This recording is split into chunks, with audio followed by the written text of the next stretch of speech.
If you could have what you wanted in this moment, and I could deliver it, what would it be? How much of the mess that you see around you would vanish if the mess that you could put straight was put straight? You know perfectly well that if you put your mind to it and you make the proper sacrifices, there are things you can set straight.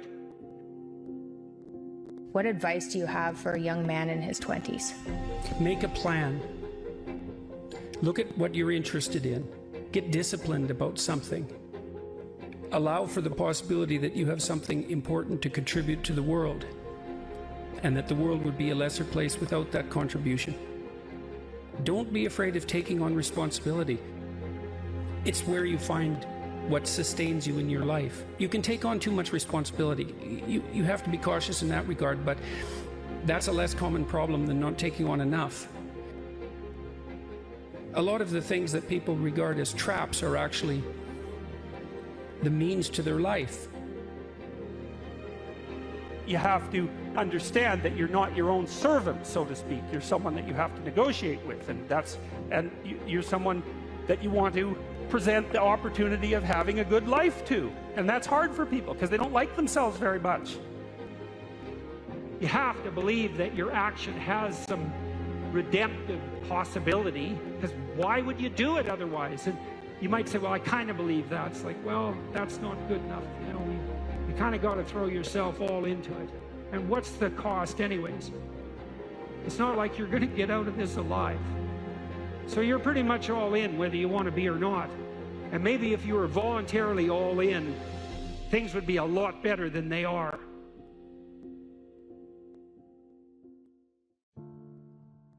If the world isn't everything that you want it to be, maybe you're not acting the way you should.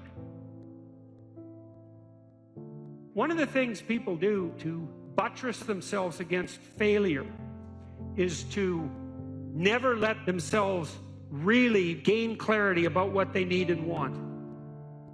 Let's say you try something, but you only do it half-heartedly. And then you fail, and you think, well, I didn't really fail because, you know, I held a bunch back in reserve, and so I didn't get what I wanted, but maybe had I been all in, I would have. And so you don't have to upbraid yourself too much for the failure. Now, it's a catastrophic way to live, to sit on the fence and to not commit, because instead of risking the possibility of failure, you engage in what's essentially the absolute certainty of failure. Because if you want something worthwhile and difficult, which you probably do if you want to have an adventure and go somewhere, then what's the chance you're going to get it if you're halfway in? You can't be halfway in, but that sort of protects you against failure, because you can tell yourself, well, if I tried, I could have done it. It's like, you know, you tell yourself that 200 times and your life's over. Better have a valued goal, because otherwise you can't get any positive motivation working out. And so the more valuable the goal, in principle, the more the micro processes associated with that goal start to take on a positive charge. And so what that means is, well, you get up in the morning and you're excited about the day, you're ready to go. And so as far as I can tell, what you do is you specify your long-term ideal, you specify your goal. You do that in some sense as a unique individual. You want to specify goals that make you say, oh, if that could happen as a consequence of my efforts, it would clearly be worthwhile. Would it really be so terrible if my life wasn't miserable? Would it be so terrible if I got what I wanted and needed, especially if I was doing that in the best possible way? Well, there isn't anything better to have than a problem that's worth solving, like that's really worth solving, right? And so the more of that you take on, the more you have a reason to get out of bed in the morning, no matter what. Like, I'm getting up, I'm trudging forward. Doesn't matter what I'm suffering from. I've got things that need to be done. They're necessary. And that gives you that sense of purpose that is the antidote to bitterness. So, yeah, there's lots of reasons to, you know, because I've thought for a long time, imagine you have a choice in front of you, because you do. So here's the choice. Your life is either meaningful or meaningless. Okay, so let's go through the meaningless part first. Because you think, well, of course I don't want it to be meaningless. It's like, yeah, just hold on a second. Nothing you do matters. And so impulsive pleasure is the order of the day. No responsibility. You can do whatever you want. It's like Pleasure Island in Pinocchio, right? Or it's like Neverland in Peter Pan. You're still a kid. You can play all the time. Yeah. Impulsive pleasure and no responsibility. That's the reward for meaninglessness. Well, but then the other side is, okay, well, let's say you want your life to be meaningful. It's like, okay, then what you do matters. It actually matters, right? Make a mistake, hurts you, hurts your family, hurts the world in a deeper way than you think. And you have to be awake to that. And then you have to take it on yourself. You write in the book, there is no faith and no courage and no sacrifice in doing what is expedient.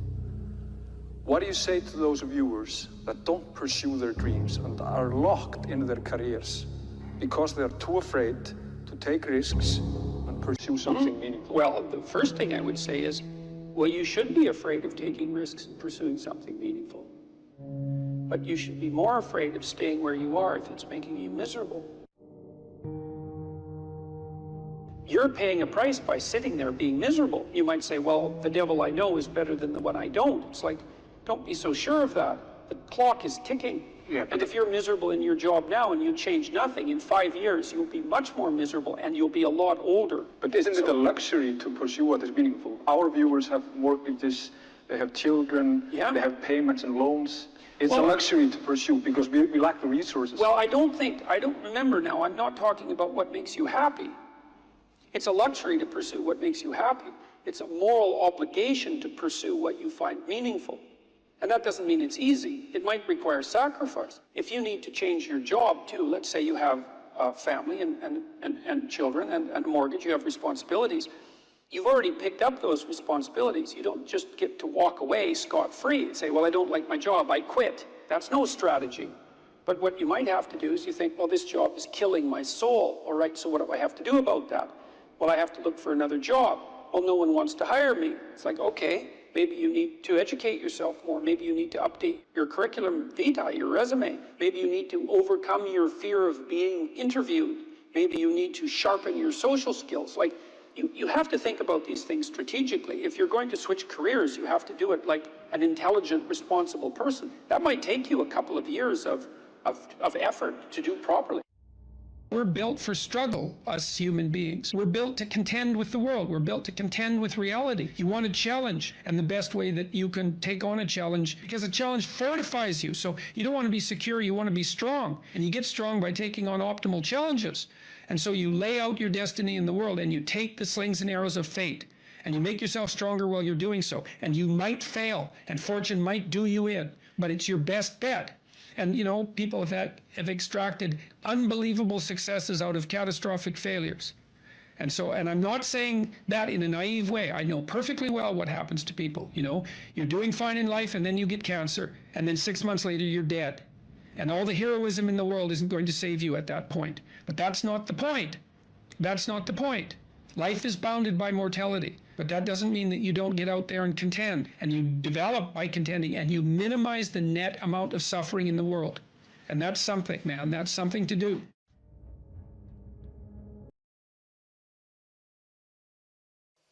If you were properly oriented in life, if your spirit was in order, you'd aim at the highest thing that you could possibly imagine, and that would point you in the proper direction. And then you would attempt to treat everyone as if they had, including yourself, as if they had a value that was equivalent and related to that high order goal. And that's right. Why would you aim at anything other than the highest good you could imagine? It's like, why bother? Almost by definition. If you're going to aim, you might as well aim at what's good. If you're going to aim at what's good, you might as well aim at what's best. And maybe if you aimed at what was best and you managed to progress towards that, it would even be better if you could take everybody along for the ride. And even if you're too cynical and bitter and faithless and nihilistic to think that's a good idea, you can at least see the logic in it and the utility in it, the beauty in it. I'll give you another example. In the story of Exodus, there's a scene before Moses is called on by God to act as a leader of his people. And it's very interesting because the story lays out how you become a leader, like an actual leader, not a tyrant, not someone who's manipulating, not someone who's out for himself, but an actual leader. And that's a very difficult thing to get right. So in this scene, Moses is out walking along a path and minding his own business, and something sort of glimmers and gleams and glistens in the periphery of his vision, and he takes the time to deviate from his path and to investigate it. Now that's worth thinking about, because it means something like this. You're going about your business, and something captures your attention, something captures your interest. And that's an interesting way of thinking about it too. Something captures your interest. And that's sort of how what's interesting makes itself manifest. You can't exactly choose what you're interested in. It sort of chooses you. And then you can decide whether or not you're going to pursue it or not, or ignore it, and you can decide how seriously you're going to pursue it. But you know perfectly well, you know this from being in school. Even if you know you should study for a test, if you're not interested in the subject, it's virtually impossible. You can beat yourself with a stick and you can force yourself to do it, but you're going to fight yourself, and you're probably not going to do that great a job. Depends to some degree on your discipline. Whereas if you're interested in it, it captures your attention, and then you pursue it, it's no problem. You enjoy it, like it engrosses you, and it's much easier to learn and to remember. And that's a real mystery, right? I mean, that's the sort of mystery that if you think about with any degree of seriousness, shows you how the world is constructed in a manner that's unlike what you might think. That things call to you. People often wonder how they should decide what to do with their life. And one answer to that is, well, you should see what interests you. You should pay attention to that. And there's kind of two parts to that, because things that interest you, they come in two flavors. One is positive. You're interested and engrossed. There's something you love, some opportunity that beckons, some doors that open, and you can see them, and you're eager and enthusiastic to move in that direction. And you find yourself compelled and motivated and enjoying what you're doing. And then there's problems that interest you, and that's more negative. You'll have something that's bothering you, obsessing you, that you can't get rid of, some problem that is paramount. It might be personal, it might be conceptual, it might be political. It's the axe you're inclined to grind. And it's kind of arbitrary too, because there's a million things in the world you could be worried about that could bother you, that could make themselves manifest as problems, but there's a small subset that are apparently your problem. And people will ask you, your wife will ask you, what's your problem? And that's a good question. What is your problem? And you might think, well, I don't want to have any problems. It's like, well, good luck with that, first of all. And second, it's not so obvious that you'd rather not have any problems, because, well, then what would you do? And that's an interesting way to think about your problems, is that if they're your problems, maybe what you have to do is solve them. And you might think, well, I don't know how. It's like, if you knew how, it wouldn't be a problem. Right, so you have to sort yourself out to solve the problem. You'd have to learn way more than you know to solve the problem. You'd have to become way more than you are to be the person who could address that problem. But then you could see if addressing the problem calls you to be the person that you could be, well, then the problem's an opportunity too. And so then you might think, well, destiny calls to you in the form of opportunities that beckon and problems that compel. And you could take those problems on as your obligation and responsibility, and you could pursue your interests with some degree of seriousness, and who the hell knows where you'd end up. Well, the story the Exodus story tells you. Moses goes off the path to pay attention to this phenomenon that captures his interest. Phenomenon, the word is from a Greek word, phanisthai, which means to shine forth. And things do that in the world all the time. They capture your attention. That's what happens when you fall in love. Something shines forth. You don't choose that. It happens to you, weirdly enough. What happens to you? Well, who knows? And who knows what's behind it? It's not random. That doesn't mean it's comprehensible. So Moses goes and checks out this phenomenon, and he approaches it. And as he gets closer, he can see that it's a living form. It's a bush. It's a tree. It's on fire.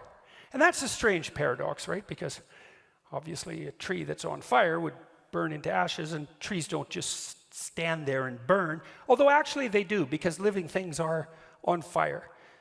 They oxidize and they transform, and everything living is like that. So everything living is a combination of being and becoming, and that's particularly obvious in the case of living things, but it's true for everything, because nothing is static in its form.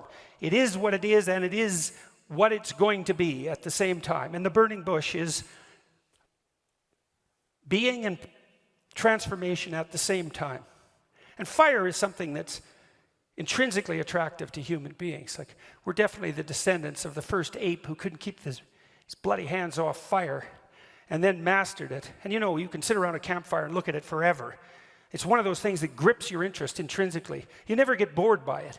It's just endlessly fascinating. It's partly because it transforms constantly, like music, Music and fire share that in common, and not accidentally. And so a burning bush, it's a compelling, it's paradoxical too. It's static, because it still has this tree-like form, and that tree-like form is sort of emblematic of life, and it's burning. And so Moses is very focused on this, and he approaches it more and more closely, and a voice appears, speaks out of the bush and says, "Stop, you're beginning to tread on holy ground." Well, when Tammy talked, she said, well, in essence, she said, what would happen if you listened seriously? And the answer is, well, the more seriously you listened, the more the person you're listening to would reveal themselves, and they'd reveal themselves more and more deeply. And that would be true whether you're listening to your wife or your husband or your friend or whoever you're listening to, because people will tell you everything, including all sorts of things you don't want to know, if you listen. And so you might come to understand that if people aren't telling you, then you're not listening. And if the people around you aren't that interesting, it's because you're not listening. If you were listening, they'd be so interesting you wouldn't even want to be anywhere near them. The people are no shortage of interesting, because people are crazy and strange and demented and peculiar, and they're full of twists and tangles and snakes. And if they tell you what they're really up to, man, it's interesting. Are you depressed, or do you just have a horrible life? And those are not the same question, because if you're depressed, you have a life that in principle should work, but isn't. And so you come and say, look, I've got a lot of things going for me. I've got a good job, I've got a good family, my wife loves me, but man, I'm miserable all the time. It's like, okay, well, let's delve into that a bit more deeply. But that kind of sounds like depression. But then you might come and say, well, I'm miserable, I'm suffering, I don't even want to be alive. And then I might ask, well, do you have an intimate partner? Well, no, not really. And I have had a history of catastrophic relationships. Do you have any friends? Well, I have this one person I phone like once every month or so. But other than that, no, I don't really see anyone. Well, do you have any close family? No, my family's pretty fractured. I don't get along with my mom and dad. I don't see my sisters or my siblings much. It's like, well, how about a job? Or how about a career, or failing that, a job? It's like, well, I've always kind of been underemployed, and I just lost my job, and I'm that's not going very well, and so on. You can walk through someone's life, and you can find out if what? If they're reasonably embedded in a hierarchy of social institutions. And if the answer is no, no intimate partner, no family, no children, no friends, no job, no career, no educational pathway, no engagement in civic responsibility, let's say, no church attendance, no spiritual life, no routine. It's like, well, you're not depressed, you just have a horrible life. Multidimensionally, like, it's no wonder you're depressed. There's nothing in your life that is working. But it's interesting because that's not exactly a diagnosis at the level of the individual. It's a diagnosis in relationship to the relationship between the individual and this structure of containing social institutions. If you don't have an intimate partner, and you don't have a family, and you don't have any friends, and you don't have a career or a job or any civic involvement or any involvement, let's say, with religious institutions, and you don't have any creative striving, all you've got left is pain. And so that's what you have. And so here's a different way of thinking about sanity. Sanity isn't being well constituted as an atomized individual. Sanity is what makes itself manifest if you're properly situated in a hierarchy of social order. To be well constituted, you have to be a harmonious player in a multidimensional symphony in some real sense of social interaction. It's very hard to stay on the straight and narrow without a partner who doesn't share your blind spots, correcting you constantly. You know, now that's annoying. There's a tussling about it, right? There's a fractious and adversarial element to that, because if you're married, you don't see eye to eye, and thank God for that, because sometimes in your foolish insistence on being right, you're wrong, and wrong in a way that'll take you out. And so you better have a partner who doesn't think the same way you do. And fortunately, if you have a partner, you have a partner who doesn't think the same way you do. And so if you can get the dialogue flowing, then that's a mutually corrective mechanism. And so then you might say, well, the truthful dialogue between partners in a marriage is actually, it's the process by which sanity itself is generated. And I mean technically, it's like you're too complex to regulate yourself, period. And so you need other people to help you do that. So if you have a wife or a husband, someone who knows you and is there for the long run, they can help, you can help each other find the meaningful path and stay on it. And you can't do that alone. And probably just having a partner isn't enough. You need kids, likely, to keep you sane or to drive you crazy, depending on the nature of your children. Let's say you need family, you need your parents, you need your siblings, you need another community around you that's not merely your wife, because you're so crazy that it takes a village to keep you sane. And so, and then surrounding that more intimate web of kinship, you need friends. And friends keep you sane. Well, how? Well, you have to act in a manner that makes them want to be around you to have friends. And that means that to maintain your friendships, you have to be saner than you really are, right? They have to be able to enjoy their time with you. If you practice forthright and voluntary exposure to that which terrifies and dismays you, it transforms you. And we really know this as psychologists. We even know there's more and more evidence suggesting, for example, that if you imagine you adopt this attitude of voluntary confrontation, that changes you psychophysiologically. So much of the biochemistry of motivation and emotion is transformed when you take a stressor which could be oppressive and paralyze you and cause you to withdraw, and you reverse that and you decide to advance. It's like a different spirit inhabits you, and I mean this physiologically. There's a whole different pattern of being that makes itself manifest in you neurologically and psychophysiologically and pharmacologically. So you take it on as a challenge, right? And that transforms you at a cellular level too, because one of the things we've discovered in recent years is that if you do something new and complex, then that turns on that parts of your DNA that haven't produced proteins before will start producing new proteins and reconstruct you from the cellular level up. So it's a deep transformation, and we have no idea how deep. And again, you could ask yourself, if you didn't withdraw in fear from anything from everything that life threw at you, who could you become? And I would say that's the central religious question in some real deep sense. You know, are more things thrown at us than we can manage? Well, that's a tricky question, because pretty dreadful things are thrown our way. And you might say, well, that's just presents an insuperable barrier to progress.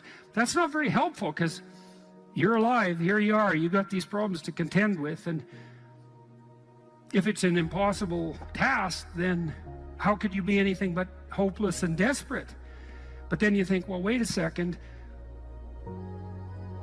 how would things transform if I took this on as a voluntary adventure, you know, regardless of its scope? And the scope would include unjust suffering, death, and hell. And that's not just some religious or metaphysical vision. It's like, no, you're actually going to have to contend with that in your life, in whatever way those things make themselves manifest to you personally. That's coming, man. And so maybe you better get prepared. And then the question might be, well, what would happen if you got prepared? And the answer might be, you'd be prepared. And I think the religious enterprise in its deepest sense is that process of preparation. And you know, you might want to even push that a bit farther. You might say, well, not only do you want to get prepared for what's coming your way, but you want to be so prepared that when it comes your way, that it doesn't make you bitter and resentful and tempted by the desire to walk the path that would make all of that even worse. And so you might say, well, if you could really face up to what you need to face up to, not only could you turn yourself into someone that could bear the catastrophe of life and exposure to hell, but maybe you could turn yourself into someone who would still do good even while facing those things. And that's a pretty noble goal. The internal problem is, how do you deal with tragedy and malevolence? And you can say, well, I'm not prepared. It's like, yeah, fair enough. Unsurprising, especially if you were overprotected as a child. It's not a good idea to overprotect your kids, because the snakes are going to come into the garden no matter what you do. And so then you, instead of trying to keep the damn snakes away, what you do is you arm your child with something that can help them chop them into pieces and make the world out of them. So that the trick for human thriving in the face of suffering and malevolence is strength, not protection. It's a completely different idea. We also know this clinically. We know, for example, that if you treat people with exposure therapy for agoraphobia, which is, roughly speaking, the fear of chaos, I would say, the fear of everything, you don't make them less afraid. You make them braver. It's not the same thing. Because with an agoraphobic, see, what happens to them is the fall. They never conceptualize death and suffering. They're naive, right? It never enters the theater of their imagination, and it's because they're protected from it. But then something happens. This often happens to women in their 40s, because they're the people most likely to develop agoraphobia. Something happens. They've been protected from chaos by authority their entire life. So maybe they had an overprotective father, and then they went to an overprotective boyfriend, and then they went to an overprotective husband. And maybe they were willing to be subjugated to all three of those because of the protection, right? So that's the bargain. They stay weak and dependent, and maybe they have to, because that's the only way they can appeal to the person who's hyperprotective, but the price they pay for that is that they're not sufficiently competent. And then something happens in their life, often in their 40s, they develop heart palpitations, maybe as a consequence of menopause. Their heart starts to beat erratically and they think, oh no, death. It's like, well, who are you going to talk to about that? Right? There's no protection from authority for that. Or maybe their friend gets divorced, or maybe their sister dies, or something like that. It brings up the specter of mortality, and maybe the specter of malevolence and mortality, and it brings it up in a way that authority, recourse to authority, cannot solve. And so then they have panic attacks. What happens? They go out, they get afraid, they feel their heart beating, then they get afraid of their heart beating because they think, oh no, I'm going to die, and they think, oh no, I'm going to die, and I'm going to make a fool of myself while I'm doing it and attract a lot of attention. So the two big fears come up: mortality and social judgment. And then they have a panic attack. It's like fight or flight's gone out of control. Very, very unpleasant. Then they start to avoid the places they've had a panic attack. Then they end up not being able to go anywhere. So then Tiamat has come back, right? A huge monster, a little victim. And so what do you do with them? Well, there's no saying, no, there's no Tiamat. That's done, right? Their naivety is over. They've had a direct contact with the threat of mortality and social judgment. They've met the terrible mother and they've met the terrible father. And there's no going back. There's no saying, oh, the world is safe. It's not safe. Not at all. It's not safe. The fact that you think it's safe means that you were living in an unconscious bubble that was sort of provided to you by your culture. It's a gift. And now that's been shattered. And so now what do you do?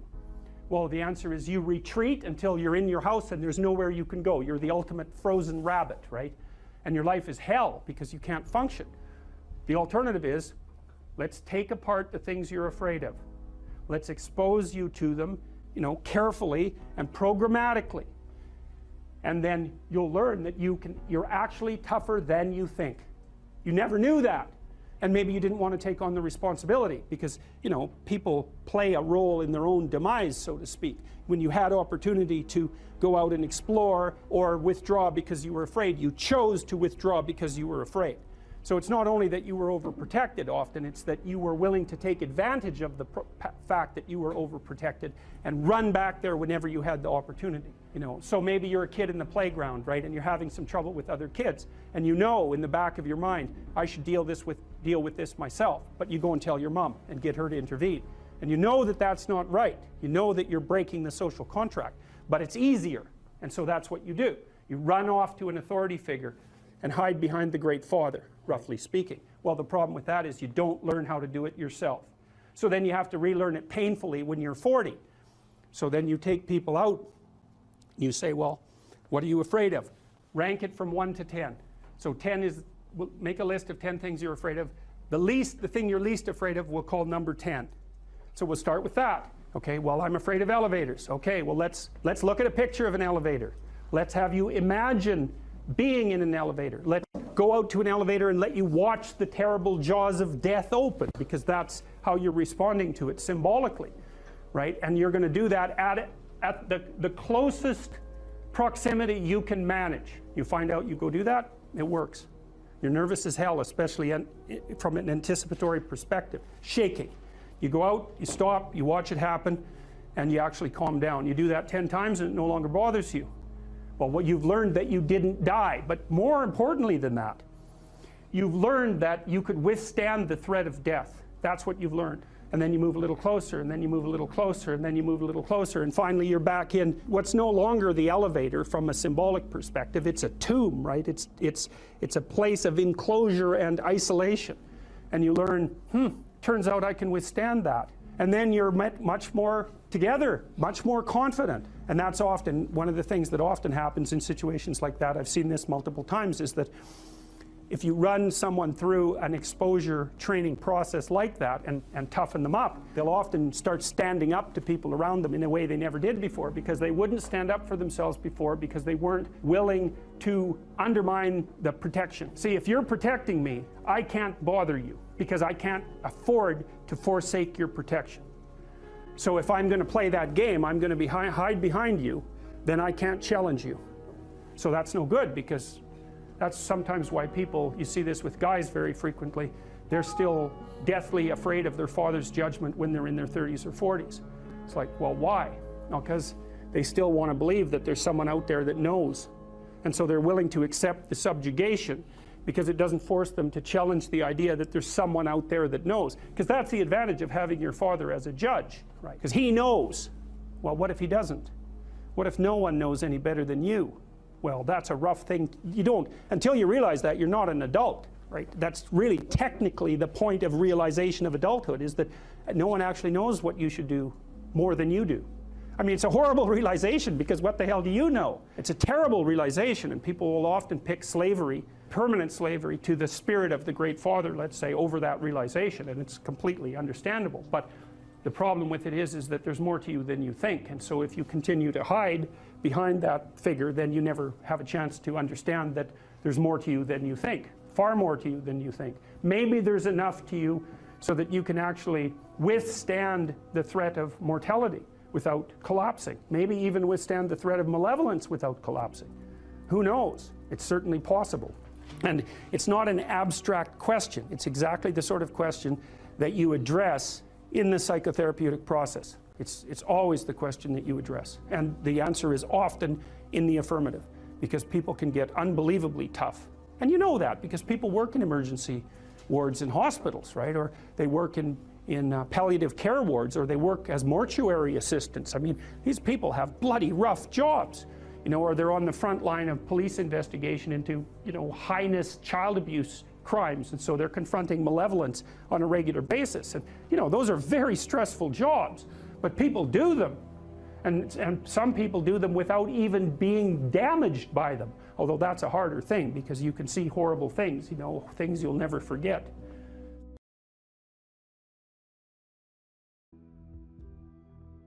I had lots of clients and students who were chaotic in their orientation to life. They didn't know what to do, and they didn't know what to do about not knowing what to do. It's like, I don't know what to do with my life, and I don't know what to do about my ignorance.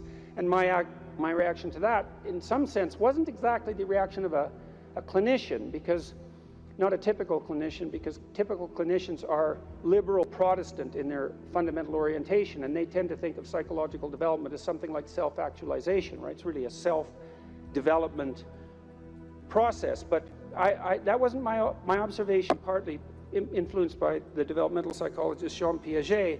I had a more communitarian view of human development than that, and my observation was that most people find the cardinal meanings in their life not as a consequence of the development of their self, whatever that is, but in service to other people, in the adoption of responsibility. You know, because you're told, be responsible, and it's a finger-wagging thing again, you know, that if you were a good person, you be responsible, you do your duty. But no one ever says, well, because that's where you find the abiding meaning in your life, and you need that meaning to sustain you through suffering. And that's definitely the case. You know, I was very ill for a number of years, and a lot of what got me through that wasn't my own special nature, let's say, but the support of my family and the support of my friends and the support of the broader community made a huge difference, not only psychologically, because I knew people were supporting me, but also practically. You build yourself a community, you sacrifice yourself in the service of other people, not so much because you should, although you should, but because that is where meaning is to be found, and you need a deep meaning to sustain you through tragedy. That's the arc. And you find that deep meaning, and you know, there's a notion that it's better to give to receive than to receive, and it sounds like a Hallmark greeting card in some sense, and people are cynical about that too. Well, yeah, you say that because you should be good and think that, but if you watch yourself, you'll see that it's true, because one of the things that's been really pronounced element in my life is that, you know, people thank me from time to time for things that I've done or said, and there isn't a better experience than that, you know, that you've put something out that's actually a manifestation of what you truly believe, and the consequence of that is part of the redemptive process for someone else. There is nothing that's better than that. Zero, nothing. In fact, I don't think there's anything that's even in the same conceptual universe of that in terms of its intrinsically rewarding properties. There's nothing better than to have people, perhaps particularly people you've never met, tell you that what you have been doing has had a salutary effect on their lives. And so that's a hell of a fine thing to aim for. And why not aim for it, you know? Because you could do it. If you put, I wouldn't even say necessarily that you put other people first, because I think that's a mistake, but I do think it's the case that you treat other people in the manner that you would wish to be treated if you were treating yourself properly. And that's also a sophisticated thing, right? To learn to treat yourself properly. Because that doesn't mean you get to fulfill every momentary whim, because that's what you do when you're 2, and 2-year-olds can't live without their parents. You know, you have to be wise enough to govern your current behavior in light of the future. And that's really what it means to be an adult. It's what it means to forestall gratification and to attain the responsibility of an adult. And the reason that you should do that, because you should, is because it's actually better, you know, in all ways. It's a panacea for suffering to adopt that responsibility. And so I would tell my clients and students as well, it's like, well, let's just take a look at where other people find meaning. You know, and we'll see how your life matches with that. Do you have an intimate relationship? Yes or no? The right answer is yes. Now, maybe not for you, and maybe you don't right now, and maybe you have your reasons not to because you're a singular person in that regard, but probably not. Because that's like a third of life. And so if you don't have that, that might be one of the reasons you're not doing so well. And the fact that you don't have it might be an indication that you're not oriented in the proper direction. Oh, I can give you an example of that. I had many people question me when I was just on tour. This is a question that came up quite rapidly, often in the Q&A sessions. How do I find the right person when I'm dating? How do I find the person who's right for me when I'm dating? And I got that, or on the internet. I got that question like 3 times in a row, and I thought, because I always think this, what about that question? What's wrong with that question? Something wrong with that question. How about, how do I conduct myself so that I am the best possible partner? Now that's a whole different, right? That's a whole different conceptual universe, and virtually no one ever asked that question. And I would say, well, if you want an answer to the first question, which is how do I find the person who's right for me, you actually start by asking the second question, which is what can I bring to the table for someone else? And if you're really good at bringing something to the table for someone else, hey man, people might be lining up to be your partner. And if they're not, then you might think, well, maybe I'm just not bringing the right thing to the table. And that's worth thinking, especially if you're desperate, you're lost, and you're alone. It's like, maybe I got this wrong. And I usually sort of top that with the suggestion that even if you did find the person who was perfect for you, and they're that perfect, what makes you think they wouldn't take one look at you and run screaming away? And they likely would if they were that perfect, because, really, are you that much of a catch? And if you think you are, that might be part of the problem. So that's one, right? Intimate relationship. So I would say to you at the crossroads, develop a vision for your relationship. There's a gospel saying, which is, of course, impossible to comprehend or believe. Knock and the door will open, ask and you will receive, seek and you will find. And people think, well, no way, the world's not constituted like that. It's like, it goes back to the idea of aim. If you don't aim at it, you're not going to hit it. And it might also go back to a question about what do you mean by ask and what do you mean by want? Because it isn't just some casual request. You're praying to God, I wish I could find my wallet or something like that, as if he's the casual granter of magical wishes, like a fairy with a magic wand. It's not that. Asking means something like this: I am willing to give up everything that I'm doing wrong so that I can put things right, if I could know what right was. And that's you're on your knees when you say that, man. And maybe if you're on your knees, you get the answer. And so that's worth thinking about. So, if you knocked and you wanted to walk through and you asked and you wanted to learn, and you sought because you wanted to find, maybe you would receive and be answered and find, but not without aim. And so I might say, well, look, if you could have the relationship you wanted, you get to have the relationship you want and need. But you have to know what it is. And so then you need a vision of that. It's like, and a developed vision, Not, I need to find the person right for me. It's like, what do you mean by that? How about, how are you going to treat your partner when they come home from work? How about something that concrete? Or how would you like to be treated when you come home from work? Or what sort of partner do you want in relationship to their attitude towards children? You have to make it real, like it's the story of your own life, which, by the way, it is. And then maybe you find it, because at least once you've developed the vision, if it manifests itself, you'll recognize it. That's something. Why don't you set your family right? You know, you need siblings, maybe you don't have them. Set your relationship with your parents right. Fix your relationship with your father, with your mother, with your siblings. The same thing. And then what sort of relationship do you want to have with your children? You know, if you could have what you wanted. I had a very good relationship with my children. My daughter, as I said, was very ill, so that made things complicated. But I had a great relationship, and still do, with my son. It's one of the lights of our life. And we concentrated on making that relationship pristine, you know, both of us, and my wife as well. And so imagine, well, I want my son to love me. I want my son to respect me, and vice versa. I want a child who can make mature decisions. I want someone I can rely on. I want someone who other people gravitate towards. Because I can have what I want if I'm willing to make the proper sacrifices. And so that's a good thing. Could you set your family straight? Well, you need a job or a career. So what can you offer, and what can you bring the world in that regard? And then I would say, well, if you're thinking about career success in this Tower of Babel manner, then that's a temptation. But you might think, well, how much good could I do if I had the opportunity in the shortest possible period of time, if I went all in? And then there's an aim, man, there's an aim. And then you might think, well, what would that look like? You know, if I was a light to my community, if I was a light to the people I work with, who would I be if I was like that? And then you can conceptualize that, and you can see when you deviate from it, and why couldn't you correct for the deviations and move towards that? And then you might say, well, are you going to make productive use of your time outside of work? Productive and generous use of your time? Productive, generous, and meaningful use of your time. How about that?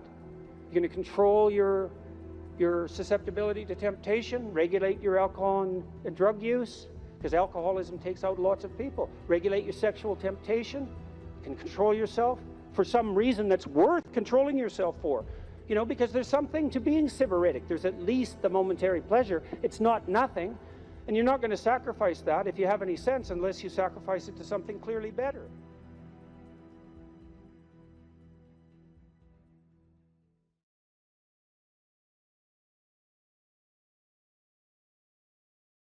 But the young men really need to hear this more, I think, is that you should be a monster.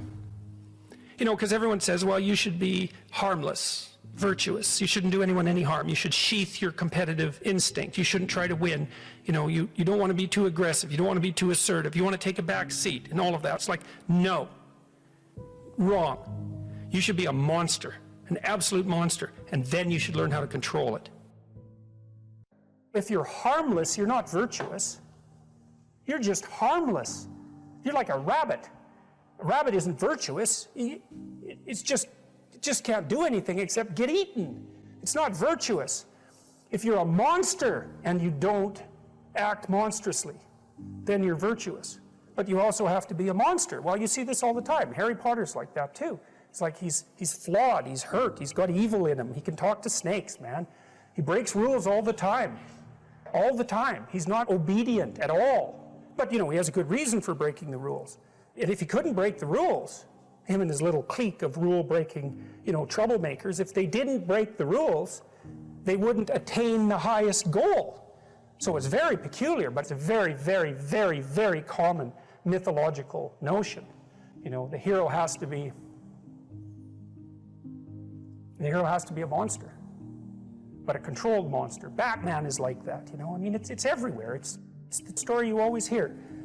Someone who is incapable of cruelty is a higher moral being than someone who is capable of cruelty. And I would say, and this follows Jung as well, that that's incorrect, and it's dangerously incorrect, because if you are not capable of cruelty, you are absolutely a victim to anyone who is. And so part of the reason that people go watch anti-heroes and villains is because there's a part of them crying out for the incorporation of the monster within them, which is what gives them strength of character and self-respect, because it's impossible to respect yourself until you grow teeth. And if you grow teeth, then you realize that you're somewhat dangerous, or maybe somewhat seriously dangerous, and then you might be more willing to demand that you treat yourself with respect and other people do the same thing. And so that doesn't mean that being cruel is better than not being cruel. What it means is that being able to be cruel and then not being cruel is better than not being able to be cruel. Because in the first case, you're nothing but weak and naive. And in the second case, you're dangerous, but you have it under control. And you know, a lot of martial arts concentrate on exactly that as part of their philosophy of training. It's like, we're not training you to fight. We're training you to be peaceful and awake and avoid fights. But if you happen to have to get in one, and I guess the philosophy also is that if you're competent at fighting, that actually decreases the probability that you're going to have to fight, because when someone pushes you, you'll be able to respond with confidence, and with any luck, and this is certainly the case with bullies, with any luck, a reasonable show of confidence, which is very much equivalent to a show of dominance, is going to be enough to make the bully back off.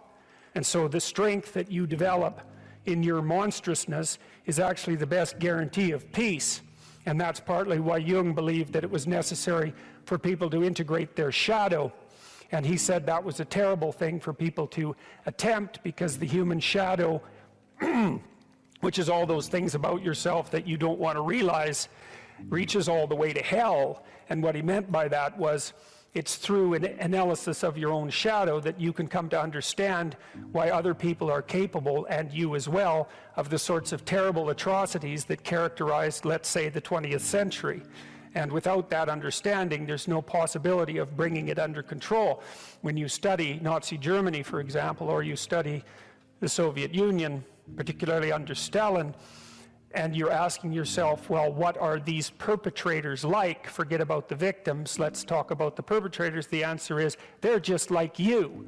And if you don't know that, that just means that you don't know anything about people, including yourself.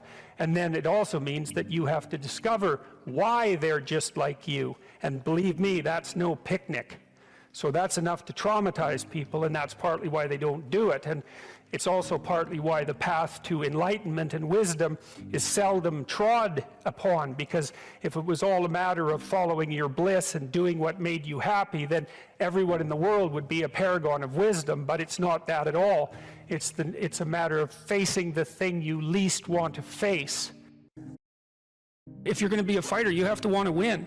And you have to want to hurt people. I mean, not for the sake of hurting them. That's what makes you different than an evil person. But you have to have that capacity. You have to develop that. And you know, that's the step on the way to enlightenment, weirdly enough, because that isn't what people think. People have been fed this diet of pablum, rights and impulsive freedom, for so long. There's just an absolute starvation for the other side of the story. There are no rights, technically speaking, without responsibilities. And all we've had for 60 years is a dialogue about rights. Well, that leaves a hole on the other side of the story. And it's a hole that's in people's hearts, essentially. Because responsibility, well, perhaps that's not more important than rights. Like I said, they're part and parcel of the same formula. But it's in responsibility that most people find the meaning that sustains them through life. It's not in happiness. It's not in impulsive pleasure. Those things blow away at the first ill wind. But to adopt the responsibility for your own well-being, and to try to put your family together, and to try to serve your community, and to try to seek for eternal truths and to live them, that's the sort of thing that can ground you in your life enough so that you can withstand the difficulty of life. And when you tell people that, especially when you include yourself in the audience, let's say, and you're not finger waving from above, then everyone knows that it's true. There's been this attempt to identify masculine competence and power, let's say, but mostly competence with tyranny, and that's very, very hard on young men. It's also hard on young women, for that matter, but it's very helpful for people to hear that they should make themselves competent and dangerous and take their proper place in the world, because it's the alternative to being weak. And weak is not good. The people who shoot up the high schools, they're weak. They're weak. And life is a very difficult process, and you're not prepared for it unless you have the capacity to be dangerous. That doesn't mean that you should be cruel. It doesn't mean any of that. There's a statement in the New Testament, the meek shall inherit the earth. But the meek isn't well translated. It means something more like, those who have swords and know how to use them but keep them sheathed will inherit the world. That's a way better way of thinking about it. You have to be powerful and formidable and then peaceful, in that order, right? And that's not the same as being naive and weak and harmless, which is what young men are being encouraged to be. It's like, that's a very bad idea. It's a very bad idea. Because naive, weak, and harmless means that you can't withstand the tragedies of life. You can't bear any responsibility. You'll end up bitter. And when you get bitter, then you get dangerous. You don't treat adult men as if they're infants. You most want to find will be found where you least want to look. There's this old story that's from King Arthur, and King Arthur has these knights, right? They all sit around a round table, which means they're roughly equal. That's what the round table means. And they're off to find the Holy Grail, and the Holy Grail is the most valuable object. That's what it means. So they're off to find the most valuable thing, but they don't know what it is, and they don't know where it is. But they know that there's a most valuable thing, so in some sense it's akin to them orienting themselves by the star. And they don't know where to look, and so what they decide is they have the castle, and it's the middle of a forest, and so each knight decides to start looking for the Holy Grail by entering the forest at the point that looks darkest to him. And so what's the idea there? Well, imagine there are things that come easy to you, and that you're fond of pursuing, and that you're happy about pursuing. So you've found those and pursued them, and you've mastered them. So you know all that, but then there's another place that you don't want to go. And so you haven't gone there, and you haven't mastered it, and you're very small in comparison to it because you haven't mastered it, and so it has this monstrous aspect. If what you're doing isn't working, it's where you haven't gone that you need to go.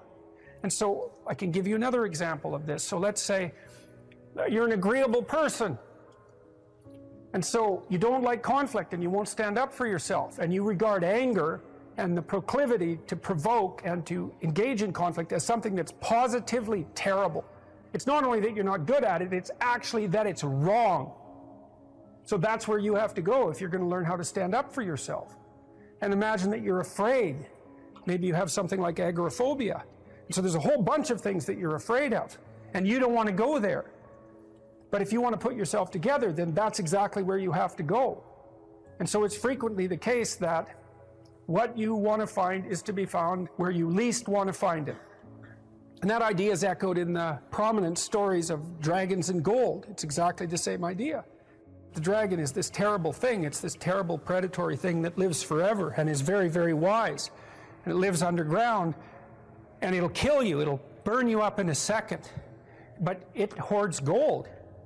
And so you have to go there into the dragon's lair if you're going to get the gold.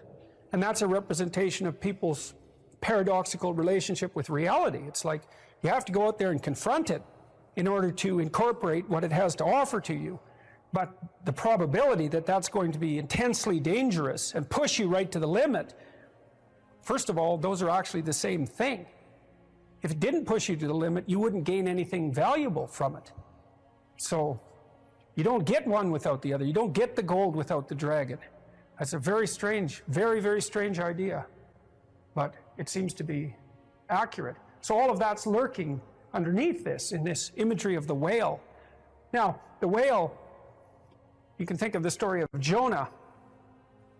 What happens with Jonah is that, roughly speaking, he's a prophet, and God tells him that he has to go to this city and straighten it out because it's veered off the path and it's heading towards doom. And Jonah thinks, I'm not going to that city to tell those people anything like that because they're not going to be very happy with me just showing up there and telling them, everything they're doing wrong. And so he hops on a boat and tries to get out of there. And then God conjures up this huge storm, and the boat is about to be swamped. And Jonah admits that it's actually his fault because God's upset with him because he got this direct command to go straighten out the city, and he ran off. And so they're not happy about this, but they throw Jonah overboard, and the seas calm, and great fish comes up, a whale, and swallows him. And then he's down in the fish for 3 days, and it throws him up on the dry land, and then he's learned his lesson by that time, and he goes off to pursue his proper destiny. So that's echoed in this story as well, that if you don't follow the pathway that you're supposed to follow, the seas will become stormy for you, and something will come up and pull you down, and you'll be in a terrible place for some length of time till you learn your lesson. And if you're lucky, you'll get spit back up on shore, and then you can go do what you should do. Well, that's not a lesson that anybody needs to have interpreted. I think everybody understands that. part of spiritual development is to recognize the satanic tendencies that characterize you and to fully wrestle with them and to integrate them. That's the thing. It's not so much to cast them away, it's to transmute them. You know, and you can see the difference between people who've done that and people who haven't, at least to some degree, because people who haven't integrated the shadow at all are naive. And you can tell that when you look at them, and you can tell that when you talk to them. And because they're naive, they're often resentful as well because they get taken advantage of. And someone who's integrated that more, they're dangerous in the martial arts sort of way, which is they're dangerous, but they don't have to use it because their presence radiates implicit potential for havoc, and that's really necessary. It's one of the things that gives people self-respect. You have to be tough as a damn boot to be good, because you have to stand your ground when you need to stand your ground, and you have to be able to say no when it's time to say no, and you have to mean it. And so then you have to think and plan strategically so that when you're going to say no, you can mean it and it will stick. You know, and that takes a certain amount of integrated malevolence, I would say. And once it's integrated, it's not malevolence, it's strength. It's strength of character. It's the ability to stand your ground. And you have to cultivate that. And you cultivate that at least in part by telling the truth. And so you take your place in the world as a decent person and as a decent citizen, and you play the hierarchical game properly. And that is to stand up straight with your shoulders back. It's like the world's an onslaught. You've got the tyranny of culture to deal with. You've got the catastrophe of nature. You've got your own damn malevolence and ignorance, right? All coming at you, plus the incredible, complicated, indeterminate potential of the future. That's all coming at you, and it's all your responsibility. And you can cringe away from it and be afraid of it and be victimized by it and be bitter and cynical about it. And no wonder, because it can be painful. Or you can turn around and you can say, man, bring it on, because there's more to me than there is to the catastrophe. And this is what I discovered from looking at what I looked at. I looked at the darkest things I could look at, really, for 30 years. I was really a lot of fun to be around, I can tell you. I looked at the darkest things that I could think of, right? Not only what happened in Auschwitz and what happened in the Gulag, but personal issues. You know, it's like I wasn't so much interested in the totalitarians as a group. I was interested in the people who undertook the terrible acts that the totalitarians required. You know, the people who, I was just rereading Ordinary Men, and it was a story about a police battalion in Poland that trained ordinary policemen to take naked pregnant women out into the fields and shoot them in the back of the head. It takes a lot of training, by the way, before you can bring yourself to do that. And you aren't the same person by the end of it. It's pretty goddamn horrific. You know, and I was trying to figure out, what would it be like to be that person? Because we are that person. And then what would it be like to not be that person, right? To refuse to do that, to not participate in that. You know, and what I discovered by making that totalitarian proclivity personal was that there's more to us than there is to the horror.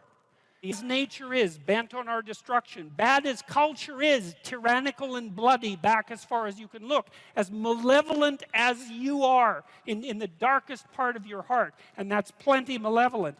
The possibility that's within you that can well up, the courage and the truth and the ability and the skill and the willingness to set things right, if you are willing to set them right, is more powerful than all of that. And so it's so interesting. It was proof for me of an old saying I read from Carl Jung. It's an alchemical motif, in stir qualinus inventur, which is what you most want to be found will be found where you least want to look, essentially. And it's so interesting because it means that if you're willing to turn around and to stand up straight and face the darkness like fully, what you discover at the darkest part is the brightest light. And that's something that's so much worth discovering, because there's going to be terrible darkness in your life. And it's going to make you cynical and bitter. And it could easily be that you're just not looking at it enough. Because if you looked at it enough, and you didn't shy away, and you brought everything you had to bear on it, you'd find that there was more to you than there was to the horror. You know, I watched my father-in-law. I'll end with this. And you know, you don't know, because you're not bringing your A game to the table with all that cynicism and bitterness and resentment and willful blindness and avoidance. Maybe you're playing at 60%. It's not good enough because there's too much of what's bad for 60% to be good enough. It's like you need 90% or 95% or 100%. When about 15, 20 years ago, my mother-in-law developed frontal temporal dementia, which I wouldn't recommend. You know, it's one of those degenerative neurological diseases like Alzheimer's, and those bloody things are like they're in the top echelon of awful. You know, you watch a person deteriorate before your eyes. It's a lengthy, lengthy death. And it was slow. And her husband, he lived in this little town that I grew up in, about 3,000 people. And he was quite a character, man. Everybody knew him. I bought him a Foghorn Leghorn t-shirt once, because that's kind of what he was like. He was loud and sort of bombastic, but he stood up straight, I can tell you. And he played the fool a little bit, mostly for the amusement of people, but he was no damn fool. And I always admired him and liked him. And the feeling was mutual, thank God, since I married his daughter. And, you know, he drank a lot with his crazy friends up in northern Alberta, and he wasn't at home a lot because he was working a lot. And you know, he was kind of a party animal about town, but a good businessman and a good man. And then his wife got sick, and they moved to another town. And, you know, he took care of her for like 15 years. It was unbelievable as she deteriorated, you know, and she got more desperate to have him around, and her love for him never went away. Even as she lost herself almost completely, she would always light up when he came into the room, you know. And he took care of her right till within weeks of her death. He had to finally put her in an old folks' home because he was no longer strong enough to lift her up from the chair. And we interacted with him a lot, you know, because we were trying to help him figure out how to cope. And we had signs put up in the house, electronic signs that would tell her when he was leaving so that she would know where he went. And we had recordings in the bathroom so that she knew what to do when she went into the bathroom. And we tried to do everything we could to not make this absolutely bloody, atrocious experience complete hell. And he participated the whole way, you know, and it was really something to see. It was really it left me with a tremendous sense of admiration for him, but not just for him, but for people who can do that, you know. And if there was a new decline, he took it on, and he didn't complain about it, and he tried to do what he could, you know. And like, it was no picnic, don't get me wrong, but it wasn't hell. And then we were all gathered around the deathbed, my wife's mother's deathbed, and the family was there, and they got along pretty well, you know. And her sister's a palliative care nurse, and the other one's a pharmacist, and none of them are particularly afraid of illness and death. You know, they're a pretty tough group. And so, you know, they made sure their mother's lips were wet while she was no longer eating or drinking, and tried to make her comfortable. And they were around the deathbed, and they were kind of getting along, you know. It wasn't Family Feud at mother's death time, and that was kind of nice.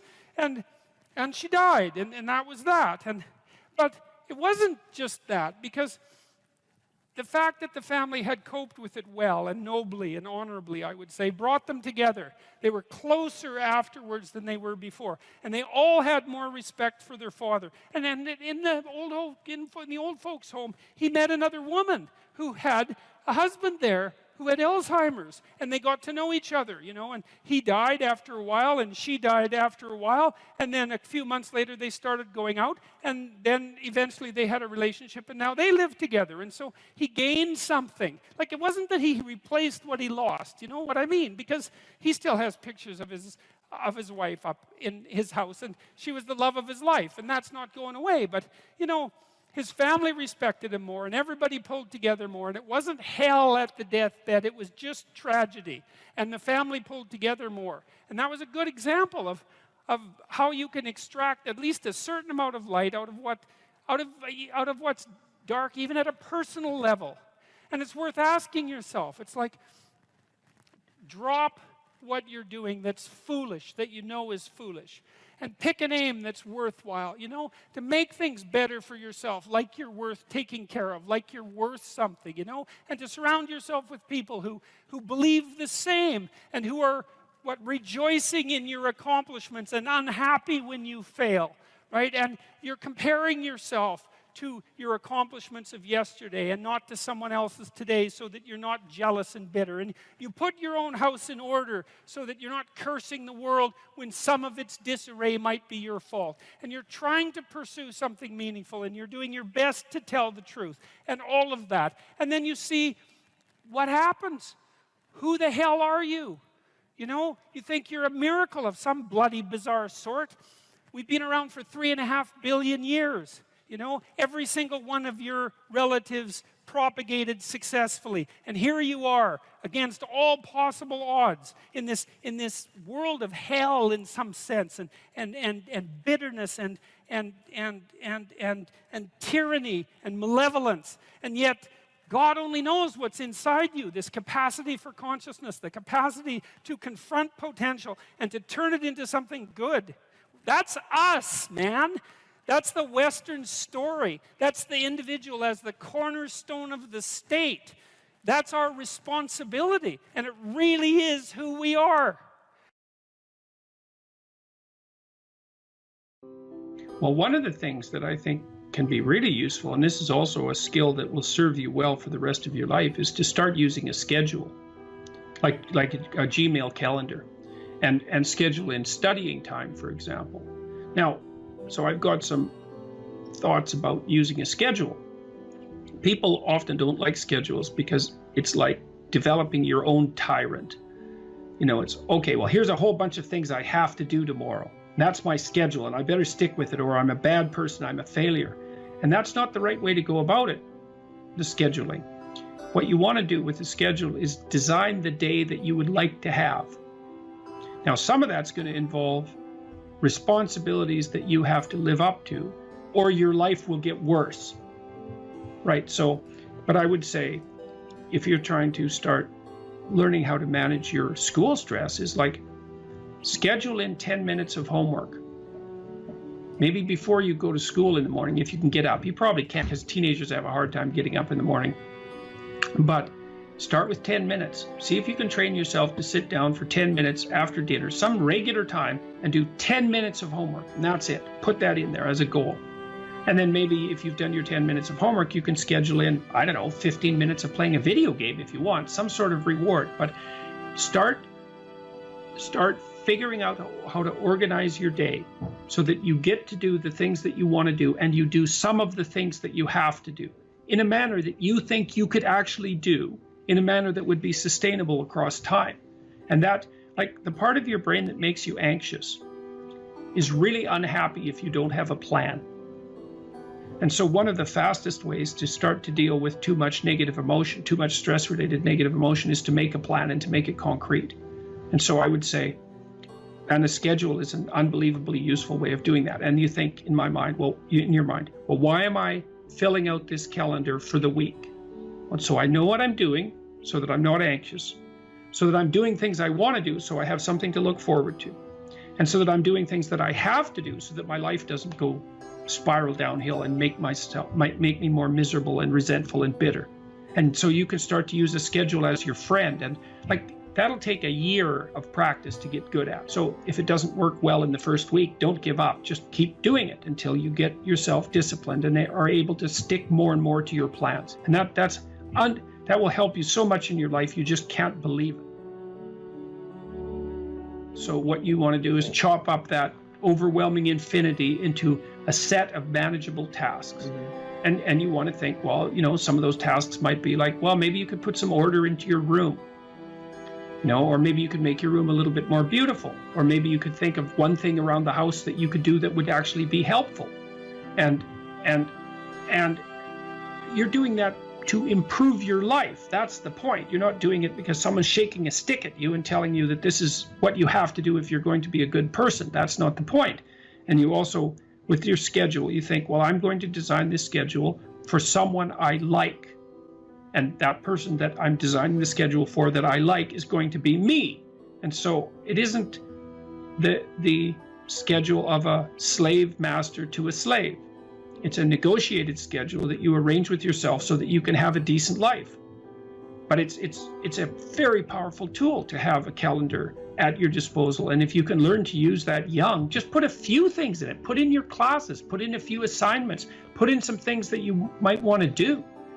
Just start stupidly and badly, and you'll get good at it and assume you'll get good at it over about a year, and that'll change your life. Like if you learn to listen to people, if you decide that you're not going to say things that you know to be untrue, and if you learn how to schedule your time, your life will change for the better so much that you won't believe it, and that will keep happening more and more and more and more as you get older. So it's a great thing to start practicing if you could start practicing that when you're a teenager, and you get that under control by the time you're 18, you'll be absolutely deadly. You'll be so far ahead of other people who don't do any of that you won't believe it, and that'll just continue to accrue benefits as a consequence. Well, the thing is that, or one of the things is that, you are going to be putting up with other people's problems and troubles for the rest of your life. And what you want to do is live your life in a manner that makes all of that tolerable. And so I would say, with the scheduling and with the attempt to speak honestly, and with the development of goals that are valuable to you, you're going to be occupied enough with your own life and see enough of the quality of that life so that you'll be able to tolerate a fair bit of noise and stress coming at you from other directions. And I would also say that the more that you put yourself together in the manner that we've already discussed, the better other people will treat you, and the less unnecessary suffering and distress that you're going to encounter. And I would say, and I'll close with this, I would say to your viewers, don't underestimate the utility of getting your act together. Another thing you can do is, and this is like deciding that you're going to stop saying things that you know not to be true. The other thing is, you could decide to stop doing things that you notice make you weak. And it's a game that you're playing with yourself. It's like you're out with your friends, you do something maybe because you think it'll make you popular, and you notice that makes you feel kind of subordinate and weak, and think, aha, I shouldn't do that again. I don't know exactly what it is that I did wrong, but it made me feel weak. It made me feel like I was coming apart at the seams. It's not the thing I should repeat. So you try to do things that make you stronger. You try to say things that make your speech more true and accurate. You try to aim at things that you think are worth attaining, and you get yourself disciplined and in order, and that will do. There's nothing else you can do in your life that will be of more benefit to you and to other people simultaneously. And if you could start that when you're a kid, man, I tell you, you'll be so far ahead. You'll be so far ahead by the time you're 18 or 19 that it'll be like you're in a different universe.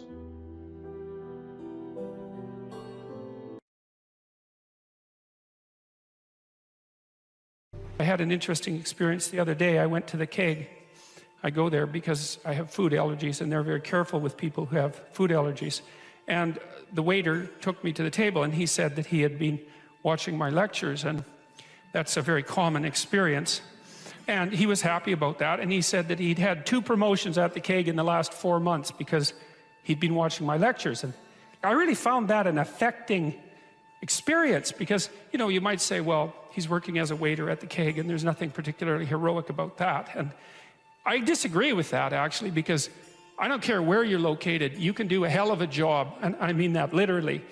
You can take whatever job you have, and you can make it a real nice little piece of absolute misery. Or you can act like a civilized human being and notice that no matter where you are, there's a richness and a complexity that's completely inexhaustible right at hand. And then you can take that seriously, and you can say, well, I happen to be a waiter at the keg, and he's a young guy, and perhaps that isn't where I want to end up, but it's not nothing. It's a rich environment, and I can make it a lot better if I want to. I can get along properly with my coworkers and not gossip behind their back, and I can treat my customers properly, and if an opportunity comes my way, I can take it, and I can see what happens. And so he said that's what he'd started doing, and that things were working out much better for him. He was in a much better job than he was 3 months ago. In 3 months, that's nothing, right? I mean, that's a nice trajectory. It's an uphill trajectory, and that's what you want, really. An uphill trajectory is actually even better than being somewhere good, as far as I'm concerned, because one of the things that really makes your life meaningful is the clear realization that you're headed somewhere better than you are now. And then it's even better if you also understand that there's a direct causal relationship between the things that you're doing and the steepness of that incline. And so I get a lot of letters from people like that, and they say, well, you know, I've been listening to these lectures and I decided that I'm going to try to take responsibility for my life, and so I've started to stop doing all the stupid things that I know that are stupid, that I know I shouldn't be doing, and I've started doing some of the things that aren't stupid that I know I should be doing, which seems pretty obvious, really, if you think about it.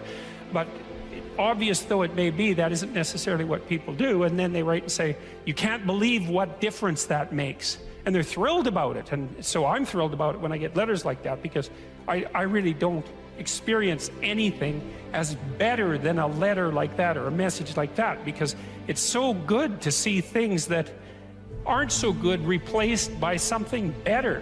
And I really do think it's an open question. I truly believe it's an open question to what degree we could make things better if that's what we actually aimed at doing.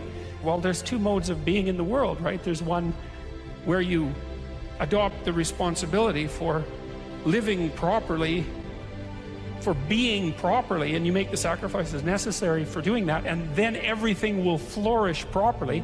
And the other one is a pathway of resentment and bitterness and rejection and murder and genocide, and that just seems exactly right to me.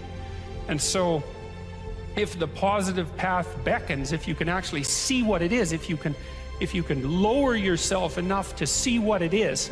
Carl Jung said once that modern people didn't see God because they didn't look low enough. It's a phrase I really, really like, because people denigrate the opportunities that are right in front of them. And there's no reason to do that, because what's right in front of you is the majesty of being. That's what's right in front of you. It's inexhaustibly complex and full of potential, and there's no reason to assume that wherever you happen to be isn't as good a starting place as anywhere else. Now, you know, I know some people have terrible, terrible lives. They're in situations that are absolutely unbearable, but I also do know that even situations like that can be made a hell of a lot worse by the worst kind of attitude, that's for sure. So anyway, so that's where you are. You're in a damaged structure. You're a damaged structure. You're in a damaged structure, but, you know, at least it's got some walls. You know, you're not being fed to the lions on a regular basis, so that's a good thing. And you can emerge forward heroically to confront the chaos that constantly threatens the structure within which you live, and you can free something as a consequence of that. You can learn something, you can strengthen yourself. That's the other thing, because what you're actually made of, in many ways, that what informs you, what you're made of, is what you encounter when you voluntarily encounter the unknown.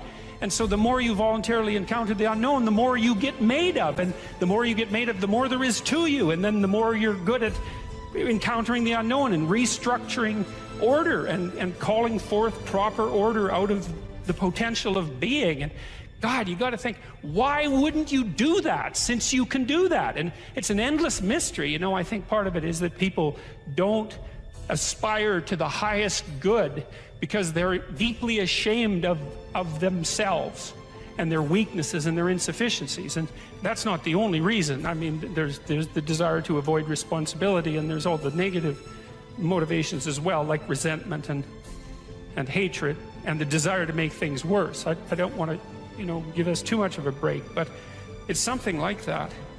It's okay to not be in a very good place if what you're trying to do with that not very good place is make it better. And the fact that things aren't exactly the way they should be at least gives you something to do, you know, and maybe something great to do, because there's no shortage of suffering and trouble that besets the world that you could conceivably ameliorate in some way. And the utility of that and the intrinsic meaning of that is self-evident. So it also makes me curious about nihilism, for example, and despair, because, I mean, I understand those emotions, I understand them deeply, and the intellectual mindset that goes along with it, but they just seem beside the point to me in some sense, because there are so many things that need doing that all you really have to do is open your eyes and look at them and then decide that you're actually going to do something about them. And you might think, well, what's within my scope of influence is so trivial that it's not worth doing. It's like, it won't stay trivial for long if you do it. Not at all, and I don't think it's trivial to begin with. I really don't believe that anything done right is trivial. My experience in my life has been that anything I actually did paid off. It didn't pay off necessarily in the way that I expected it to pay off. That's a whole different story. But if it was genuine commitment to do something, even if it went sideways and the outcome was really something other than what I expected, the net consequence over time was nothing but good. So every new frontier that can be conquered is an advance forward, and there's no shortage of frontier because we're surrounded by the unknown. We're surrounded by our own ignorance, and we can continually move into that domain, into the domain of chaos, or we can restructure pathological order, and that's the secret to proper being. And so then you encounter chaos that way, you know, and then you can regard yourself as the sort of entity that, despite its insufficiency, has the capability to conquer chaos, despite the danger of that. That's the other thing, because the fact that you're fragile is actually a precondition for your heroism, because if you weren't fragile, then there'd be nothing heroic about doing something difficult, right? Because if you couldn't be hurt or damaged or defeated or end up in failure, then where's the moral courage in the endeavor? It has to be that the fragility is built into the courage. And so it's not a reason not to engage in it at all. In fact, quite the contrary. And so then, you know, what do? Well, you put the city back together, and maybe the way you want it, so that it's functional and efficient and beautiful, and so that people can flourish there, and flourish in a manner that makes them feel that the unbearable catastrophe of being is worth it for the experience. That's what you're aiming at. And it's not an impossibility. It's not an impossibility. And then not only that, not only do you repair the city when you do that, but you make yourself the sort of thing that continually repairs the city. And that's even better.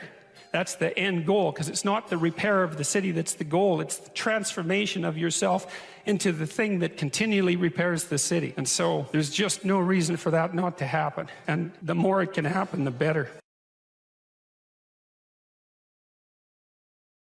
You know, if you take people, and I told you this, and you expose them voluntarily to things that they are avoiding and are afraid of, you know, that they know they need to overcome in order to meet their goals, their self-defined goals. If you can teach people to stand up in the face of the things they're afraid of, they get stronger. And you don't know what the upper limits to that are, because you might ask yourself, like, if for 10 years, if you didn't avoid doing what you knew you needed to do, by your own definitions, right, within the value structure that you've created, to the degree that you've done that, what would you be like? Well, you know, there are remarkable people who come into the world from time to time, and there are people who do find out over decades-long periods what they could be like if they were who they were, if they spoke their being forward.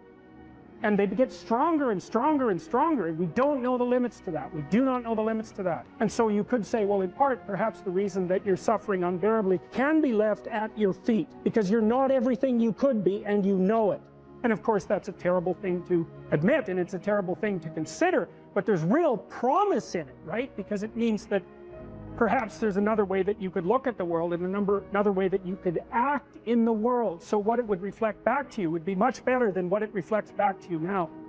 And then the second part of that is, well, imagine that many people did that, because we've done a lot as human beings. We've done a lot of remarkable things, and I've told you already, I think before, that today, for example, about 250,000 people will be lifted out of abject poverty, and about 300,000 people attached to the electrical power grid.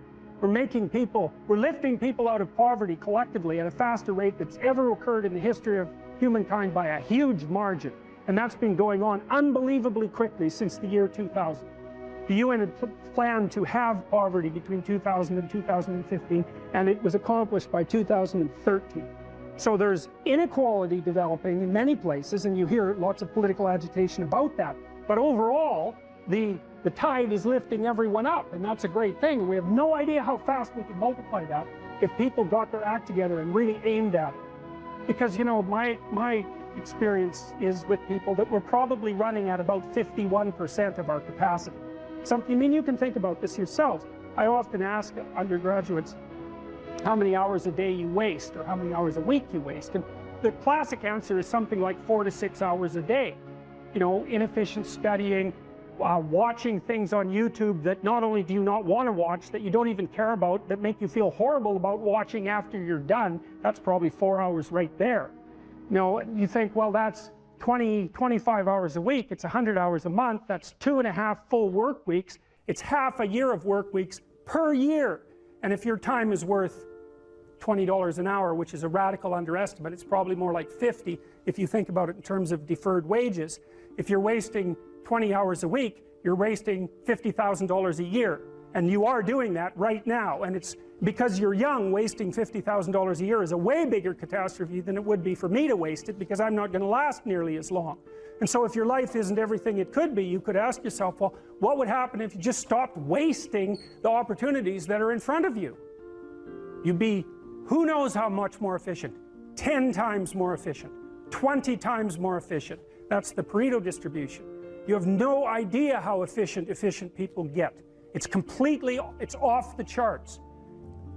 Well, and if we all got our act together collectively and stopped making things worse, because that's another thing people do all the time. Not only do they not do what they should to make things better, they actively attempt to make things worse because they're spiteful or resentful or arrogant or deceitful or homicidal or genocidal, or all of those things all bundled together in an absolutely pathological package. If people stopped really trying just to make things worse, we have no idea how much better they would get just because of that. So there's this weird dynamic that's part of the existential system of ideas between human vulnerability, social judgment, both of which are major causes of suffering, and the failure of individuals to adopt the responsibility that they know they should adopt. And that's the thing that's interesting too, is that, like another thing I've often asked my undergraduate classes is, you know, there's this idea that people have a conscience. And you know what the conscience is. It's this feeling or voice you have in your head just before you do something that you know is stupid, telling you that probably you shouldn't do that stupid thing. You don't have to listen to it, strangely enough. But you go ahead and do it anyways, and then, of course, exactly what the conscience told you was going to happen inevitably happens, so that you feel even stupider about it than you would if it happened by accident. Because you know, I knew this was going to happen, I got a warning it was going to happen, and I went and did it anyways. And the funny thing too is that conscience operates within people, and we really don't understand what the hell that is. So you might say, well, what would happen if you abided by your conscience for 5 years or for 10 years? What sort of position might you be in? What sort of family might you have? What sort of relationship might you be able to forge? And you can be bloody sure that a relationship that's forged on the basis of who you actually are is going to be a lot stronger and more welcome than one that's forged on the basis of who you aren't. Now, of course, that means that the person you're with has to deal with the full force of you in all your ability and your catastrophe, and that's a very difficult thing to negotiate. But if you do negotiate it, well, at least you have something, you have somewhere solid to stand, and you have somewhere to live, you have a real life. And it's a great basis upon which to bring children into the world, for example, because you can have an actual relationship with them instead of torturing them half to death, which is what happens in a tremendously large minority of cases. Well, it's more than that too, because, and this is what I'll close with, and this is why I wanted to introduce Solzhenitsyn's writings to you. You see, because it isn't merely that your fate depends on whether or not you get your act together and to what degree you decide that you're going to live out your own genuine being. It isn't only your fate, it's the fate of everyone that you're networked with. And so, you know, you think, well, there's 9 billion, 7 billion people in the world. We're going to peak at about 9 billion, by the way, and then it'll decline rapidly. But 7 billion people in the world, and who are you? You're just one little dust mote among that 7 billion. And so it really doesn't matter what you do or don't do, but that's simply not the case. It's the wrong model, because you're at the center of a network. You're a node in a network. Of course, that's even more true now that we have social media. You'll know 1,000 people, at least, over the course of your life. And they'll know 1,000 people each, and that puts you one person away from 1 million, and 2 persons away from 1 billion. And so that's how you're connected. And the things you do, they're like dropping a stone in a pond. The ripples move outward, and they affect things in ways that you can't fully comprehend. And it means that the things that you do and that you don't do are far more important than you think. And so if you act that way, of course, the terror of realizing that is that it actually starts to matter what you do. And you might say, well, that's better than living a meaningless existence. It's better for it to matter. But I mean, if you really asked yourself, would you be so sure if you had the choice? I can live with no responsibility whatsoever. The price I pay is that nothing matters. Or I can reverse it and everything matters. But I have to take the responsibility that's associated with that. It's not so obvious to me that people would take the meaningful path. You know, when you say, well, nihilists suffer dreadfully because there's no meaning in their life, and they still suffer. Yeah, but the advantage is they have no responsibility. So that's the payoff, and I actually think that's the motivation. Say, well, I can't help being nihilistic. All my belief systems have collapsed. It's like, yeah, maybe. Maybe you've just allowed them to collapse because it's a hell of a lot easier than acting them out. And the price you pay is some meaningless suffering, but you can always whine about that and people will feel sorry for you, and you have the option of taking the pathway of the martyr, so that's a pretty good deal, all things considered, especially when the alternative is to bear your burden properly and to live forthrightly in the world. Well, what Solzhenitsyn figured out, and so many people in the 20th century, it's not just him, even though he's the best example, is that if you live a pathological life, you pathologize your society. And if enough people do that, then it's hell. Really, really. And you can read the Gulag Archipelago if you have the fortitude to do that, and you'll see exactly what hell is like. And then you can decide if that's a place you'd like to visit, or even more importantly, if it's a place you'd like to visit and take all your family and friends. Because that's what happened in the 20th century.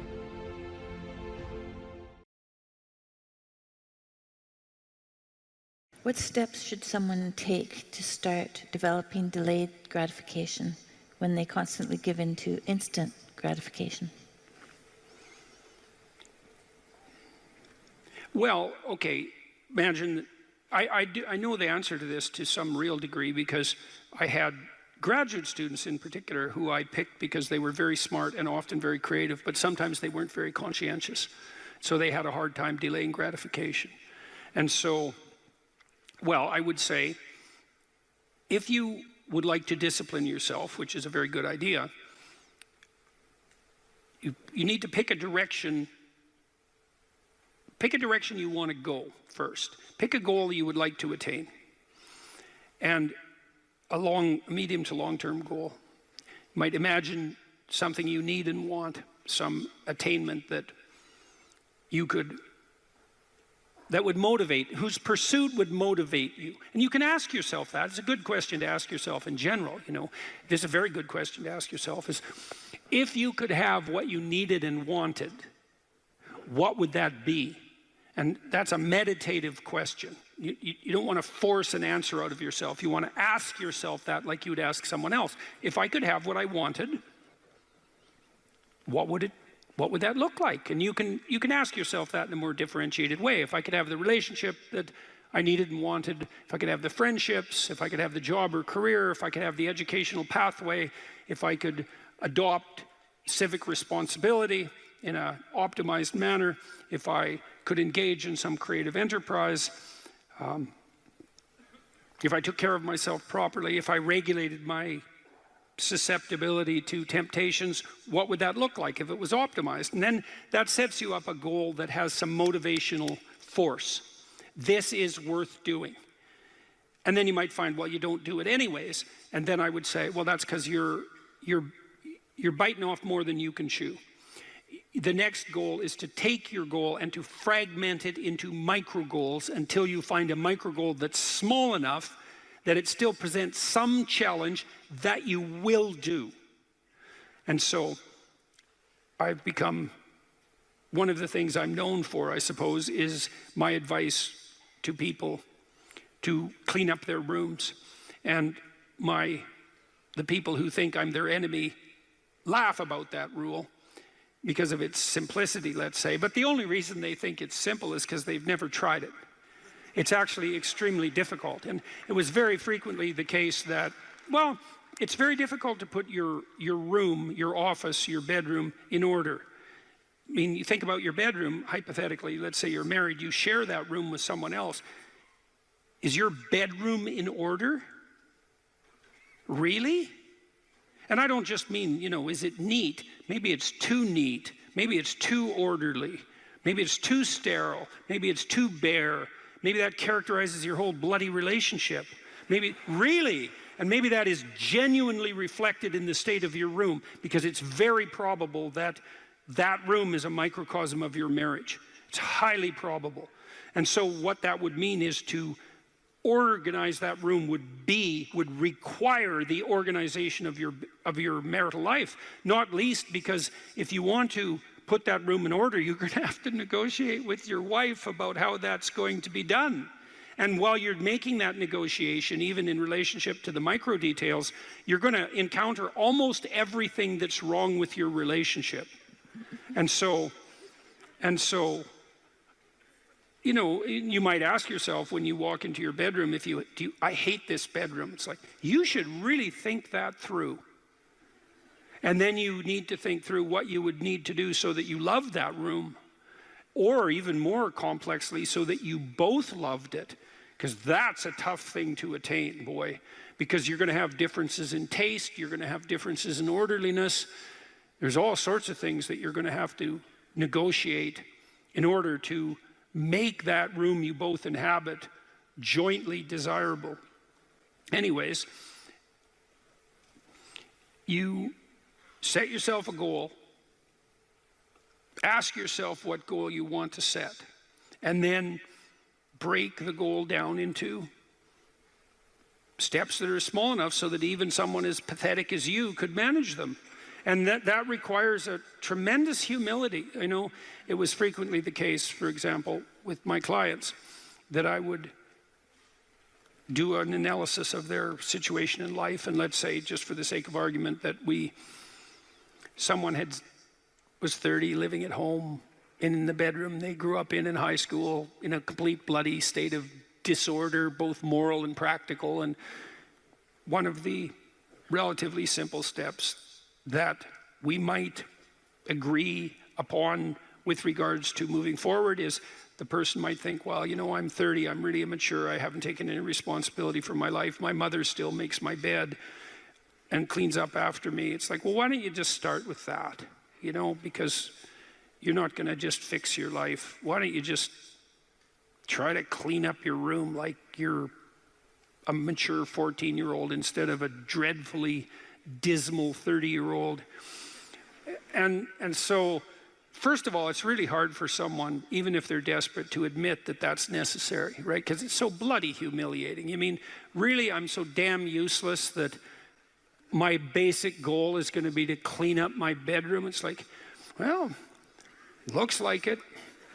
And actually, it's worse than that, because then you ask the person, you negotiate with the person, they say, well, I'll try to clean up my room. Then they come back the next week and they say, I had one client, this was so funny, he's going to vacuum his rug. That was his goal for the week.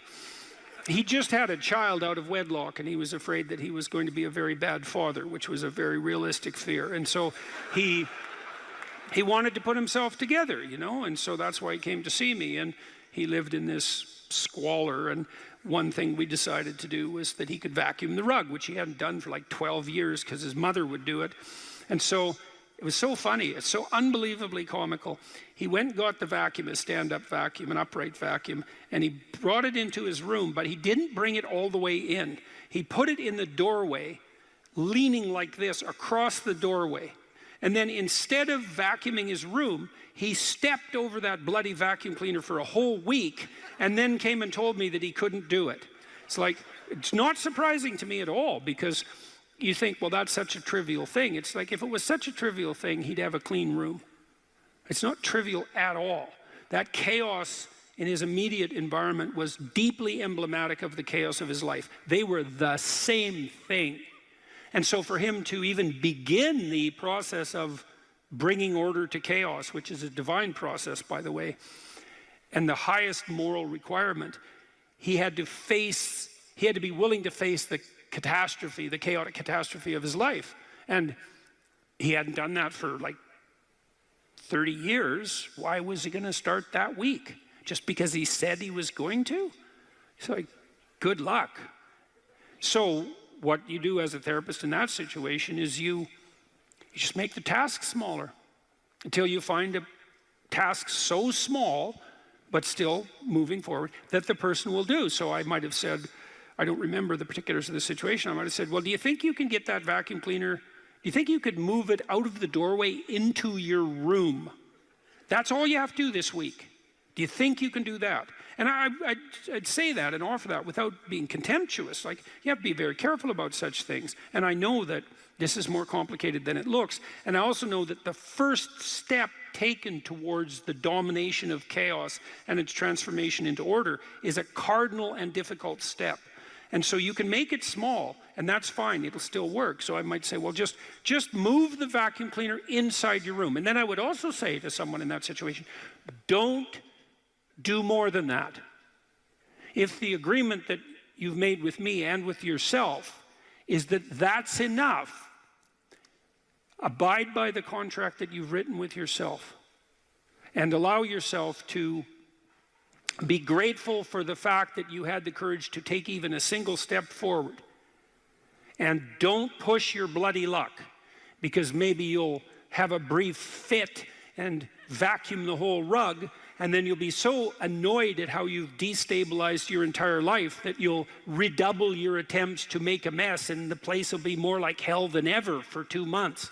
It's very probable that that sort of thing will occur if you break the contract you've set with yourself.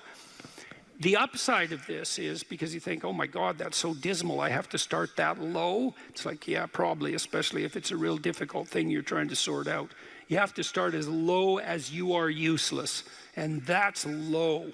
So, but the upside is that progress accelerates, it's not linear, and so if you take once you take the first step, the probability that you'll take a slightly larger second step increases, and that increases non-linearly.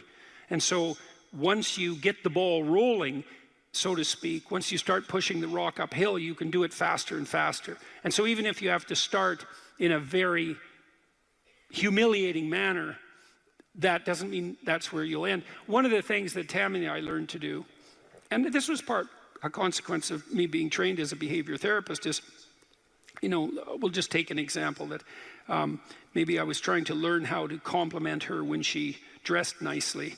And maybe the fact that I wasn't good at that was manifest in the fact that she'd put some effort into her dress, and then I wouldn't respond in the appropriate manner, and that would dishearten her. And I don't particularly remember that exactly happening, but it'll be a perfectly reasonable example. And so then she would be displeased. And then the question would be, well, is she displeased because I'm too stupid to offer a proper compliment? Or is she displeased because she's so needy and lacking confidence that she needs a compliment that would go beyond the ordinary? And the answer is, what the hell do we know? Could be one or the other or both. And so what's a possible solution to that? And one possible solution would be, okay, if you do put some effort into your appearance, or I do, we could reverse the situation, but if you put some effort into your appearance, and you would like to hear from me exactly the words that would reward you for doing that and provide you with the confidence to attempt it again in the future, what would those words be? You look good without a beard, dear. Thank you. You're welcome. Yeah. Very funny. Very funny. And then you can say, well, if you tell me those words, I will repeat them back to you. And then the person who needs the words might object, well, that's false, it's superficial, it's artificial, it's not spontaneous. And if you really loved me, I wouldn't have to tell you what to say. It's like, well, all of that's wrong. It's like, just because I love you doesn't mean I'm not stupid. And so, in fact, I love you might even be evidence that I am, in fact, stupid. So like, help me out here. I don't know what you want, and maybe you could just tell me, and then I'll tell you what you want, and I'll do it stupidly and badly. But I'll be slightly better at it the next time, and maybe if you let me practice 50 times stupidly and badly, I'll get reasonably good at it, and then that's something that we'll be both good at for the rest of our lives. And that's something worth knowing. You know, if you imagine you're upset with your partner because they haven't delivered something to you, whatever it is that you want, and then there's two questions that arises, right? Are you just like immature and greedy and self-centered, or are they useless and incapable of delivering? And neither of you know, and you have to sort that out. And then you also, as the injured party, let's say, might regard it as a moral necessity on your part to indicate to your partner exactly what you want, is to tell them. Like, it looks to me like if you did this or said this, then that would satisfy me. And then you might say, well, is that reasonable? Do you feel that it would be reasonable for you to offer that? Would you be willing to offer that? Am I pushing you too far? Those are all things that have to be sorted out. And then you can practice that, and you can practice that with the resolution of every dispute that emerges. If you're willing to take to yourself the responsibility of communicating to your partner your conditions for satisfaction. It means you have to admit them to yourself too, which is also very difficult. And then you can help your partner take stupid incremental steps forward, you know, in the direction that you'd like to see expand, and then you can get better at that. And it's unbelievably useful. You can get better at how you have dinner together or breakfast or lunch. Those things repeat every day, so they're very important. You can get better at how you greet each other when you come home. You can get better at the routine that you fall into, let's say, when you go to bed at night or when you wake up in the morning. All these things that repeat, you know, because that's your life, the things that repeat. You can conceptualize how you might like them to be ordered if they were undertaken in an optimal manner, and you can start incrementally moving forward to that. And you can do that by communicating what you need and want, and by carefully rewarding your partner for taking the appropriate incremental steps forward. And so if you're trying to discipline yourself, you make a goal, you break it down into micro goals, and you implement the micro goals and reward yourself for doing so. And if you do that reliably and you make that a practice, that you'll become more disciplined across time, and you'll move towards the fulfillment of your goals. And that's practically how that's the practical guide for success on that front.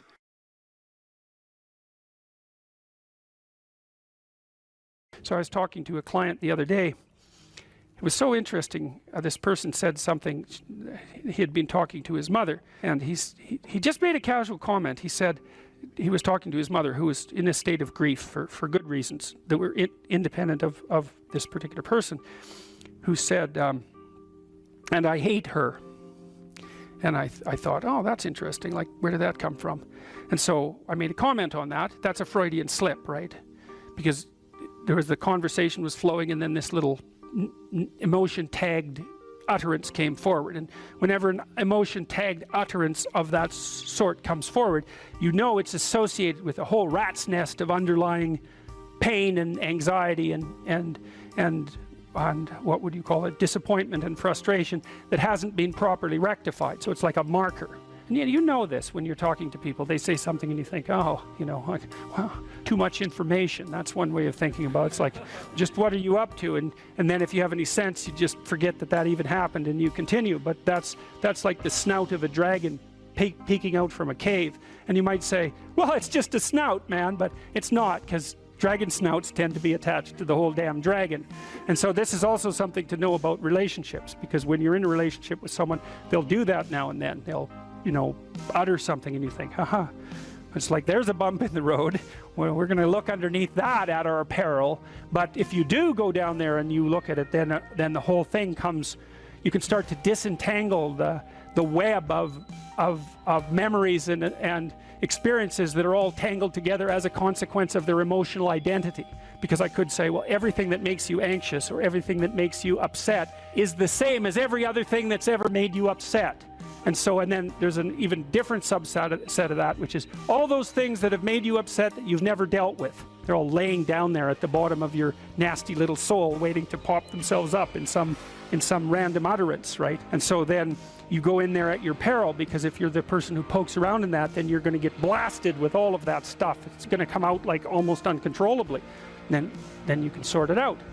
And so what you find is, if you ask a person a question like that and then you let them free associate, which is just talk about it. They'll do a wandering around like that maze that I told you about. They'll do a wandering around of that entire territory. And sometimes just having them wander around in it can help them straighten it out. But you might find out that something happened to them 15 years ago that left them with a terrible sense of guilt or dismay or frustration. And then when they interact with their parent in a certain way, the parent knows exactly how to tap that, and then that all comes up, and that's what produces that little utterance. And so that's the material of the world manifesting itself. That's what matters manifesting itself. And it almost always manifests itself as an object, something that objects. We're having a conversation. It's going quite well, no problem. There's a bump in it. There's an emotional disjunct, right? Now we're no longer in the same place at the same time. We're no longer playing the same game. So then I might say, okay, well, let's open that up and see what's behind it. Well, and the question is, what's behind the game you're playing? And the answer to that is all the world that you're ignoring, always. So when imagine that, think about it this way. You're trying to do well in a class and you get a bad grade. Okay, so you're in this little frame, you want to get a good grade, that isn't happening, you got a bad grade. Okay, what is it that's manifesting itself as the bad grade? Well, you could say, well, it's a C- on a piece of paper. It's like, well, that's, really? No. That's the objective manifestation. You got a piece of paper with a C-. The value-free proposition is that you've been delivered a piece of paper with a curve on it and a little, negative sign. Well, you think, well, that's what that is. Well, it's as dopey as thinking, well, here you got your failing grade, you go into the lab and you weigh it on a scale, and then you burn it and see what it was made of. It's like, well, why did I get so upset about that? It's just paper. It's like, no, that's not just paper. It's an entity that exists in a web of connections. The fact that it's signified by paper is almost completely irrelevant. What is it? The answer is, you don't know. And that's why when you pick it up, you get this paralyzed sinking feeling, because your limbic system is a lot smarter than your perceptual systems. And your perceptual systems say, well, that's a piece of paper, and your limbic system says, nah, for sure, dragon. Right. And so then you're sweating, and then maybe you put it away and you go play video games because, better the hypothetical dragon than the real dragon. And so instead you pull out the piece of paper maybe and you think, okay, why did I get this C-? Well, that's a hell of a question, isn't it? It's like, maybe you're stupid. Well, that could be, or at least stupid compared to who you think you are. Like that's the real horror that's lurking there, right? It's like, oh, I thought I was kind of smart. That's a proposition of the highest order. I thought I was kind of smart. It's like, yeah, well, what about this C-? It's like, well, that goddamn professor, right? That's the first thing. I've been attacked by a predator. That's the first response, right? So it's a nonsensical message. It's just delivered by someone evil and predatory. Well, that's, possible, but I wouldn't go there. I wouldn't go there first necessarily. So, but then say you don't go there. Okay, well, so what is this exactly? Do you not know what you thought you knew? Are you not who you think you are? Do you not work hard enough? Are your values not organized properly? Do you misuse your time? Are you in the wrong field? Is the way you're construing your life completely inappropriate? Are you acting out what your parents wanted you to do and you're pissed off about it, so you're only running at 40% to spite them, despite the fact that they're paying $25,000 a year for your education? Because that's a fun game. Yeah, I'll go do what you want me to do, but I'll fail. But not completely, because then that wouldn't cost you very much. I'll just fail a little bit so that you have to spend all that money forcing me to do what I don't want to do, but you'll never get to escape from it. And then every time we interact, I'll stab you in various ways that you don't quite understand, just to show you how irritated I am that I happen to be acting out the destiny that you've put forward for me. So maybe that's part of the dragon, right? And then that pulls in the whole parent thing. And these are bottomless pits often. When you're in the world and something objects to you, something that matters objects to you, then in the entire unrealized world is in that thing that objects. It's all tangled up inside it. That's why it's the great dragon of chaos. It's everything that's outside of your conceptual structure. And what is that? It's everything that lurks outside of your walled city. And it's manifested itself like the snake in the garden. And the easiest thing to do is say, I'm not having anything to do with that. But the problem with that is, Well, you get your C- and you don't do anything about it. Maybe you're a little bitter and more resentful, and your study habits get a little worse. So the next time you get like a D+, and then you collect a bunch of Fs, and then you stop going to school, and then you stop showering, right? Then you end up jumping off the bridge. And so that's how the dragon eats you when you don't pay attention to it. And so it's no bloody wonder that people avoid, you know. It's really no wonder that they avoid, because error messages contain within them the implicit world. Now, the upside of that is, well, they contain within them the implicit world. And the world isn't all negative. And so maybe you get your C-, and that's actually the best gift you ever got, because somebody finally took you and went, whack, you know, clue in. And so you take that apart and you think, oh, I don't know how to write. I don't know how to think. I've never read anything in my life. My study habits are abysmal, you know, like maybe I'm working at 2% efficiency, which is probably, I would suspect that, you know, some of you aren't doing that, but I bet there's 30 to 50% of the people in the room are working at 2% efficiency. It's like, to find that out is so optimistic. I mean, if you're barely hanging in there, but you're only working at 2%, you might imagine what you could have as a life if you're working at like 50%. So the C- can be the best gift you ever had, and that's the gold that the dragon hoards, right? That's exactly what that means.